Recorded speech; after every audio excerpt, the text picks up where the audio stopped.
જમ્મુ કાશ્મીરના પહેલગામ વિસ્તારમાં આતંકવાદી હુમલાને લઈને અમરેલીમાં હિન્દુ સંગઠનોમાં રોષનો માહોલ જોવા મળ્યો છે। સમગ્ર વિશ્વમાં હિન્દુઓમાં રોષ જોવા મળી રહ્યો છે, ત્યારે અમરેલી શહેરમાં એએચપી તેમજ વીએચપી તેમજ તમામ હિન્દુ સંગઠનો દ્વારા અમરેલી જિલ્લા કલેક્ટરને આપ્યું છે આવેદનપત્ર। હિન્દુ સંગઠનો દ્વારા આતંકવાદીઓને કડકમાં કડક સજા થાય અને આવા નરાધમોના કૃત્યોને ડામી દેવા અમરેલી જિલ્લા કલેક્ટરને રજૂઆત કરાઈ છે। લાઠી બાબરાના ધારાસભ્ય જનકભાઈ તળાવિયા, વીએચપી, એએચપી તેમજ વિવિધ હિન્દુ સંગઠનો આ આવેદનપત્રમાં જોડાયા હતા। જે કેસની ગુજરાતી સાથે જૈનિક સુજિત્રા, અમરેલી। જય શ્રી રામ।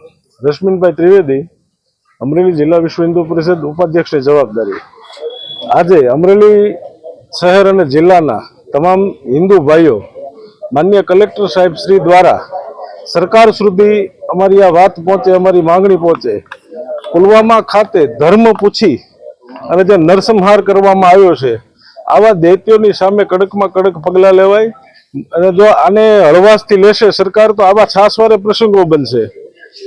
તો અમારી આ માંગણી છે કે માન્ય કલેક્ટર સાહેબ થ્રુ સરકાર સુધી અમારી આ વાત પહોંચે કે આવા દૈત્યોને છોડે નહીં, કડકમાં કડક અંતિમ સજા જે હોય એ આવા દૈત્યોને મળે એવી માંગણી સાથે અમરેલીની તમામ હિન્દુ જનતા અત્રે હાજર છે। જય શ્રી રામ। જય શ્રી રામ।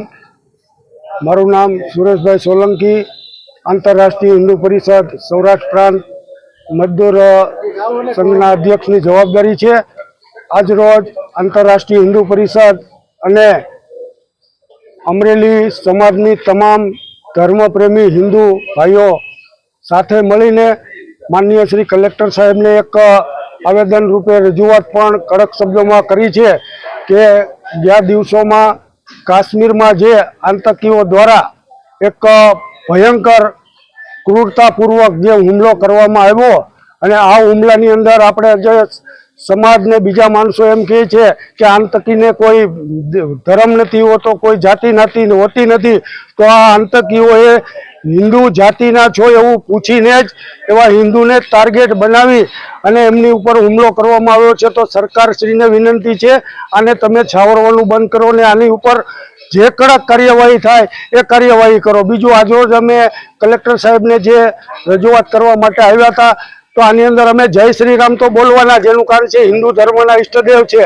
અને આજે હિન્દુ ધર્મ જો જાગૃત નહીં થાય તો આગામી દિવસોમાં આ ગુજરાતમાં પણ ઠેક ઠેકાણે પહોંચી જશે।